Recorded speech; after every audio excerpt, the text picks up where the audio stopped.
Ilang larawan ng umano'y disenyo ng gagawing military base ng China sa Mabini Reef ang lumabas sa isang blog site. At pareho nga sa hinala ng ating DFA, meron nga itong airstrip o paliparan. Saksi si Ian Cruz. Mula sa ganito, naging ganito. Pero susunod na nga bang maging ganito?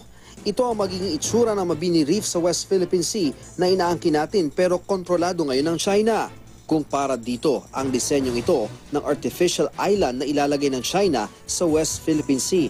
Ayon sa nag-post nito na Tiananmen's tremendous achievement, military base daw ito na may airstrip o paliparan, halos pareho sa hinala ng Pilipinas na ginagawa sa Mabini Reef base sa ongoing na construction doon.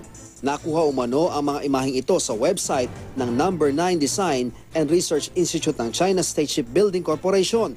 Pinag-aaralan ng Department of Foreign Affairs ang disenyo, lalo't iprinotesta na ng Pilipinas ang reclamation o pagtatabo ng buhangin sa Mabini Reef. We wish to reiterate that arbitration is a peaceful, open, and friendly resolution mechanism that offers a durable solution to the disputes in the South China Sea or West Philippine Sea.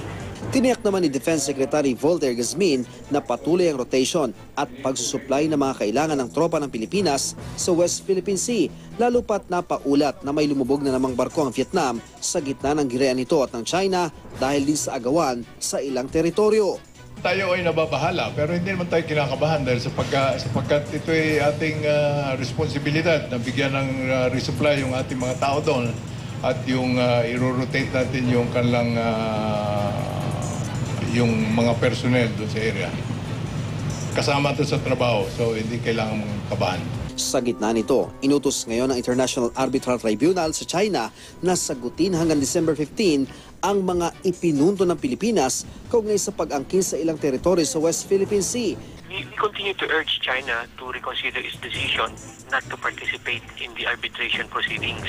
Ako si Ian Cruz, ang inyong saksi.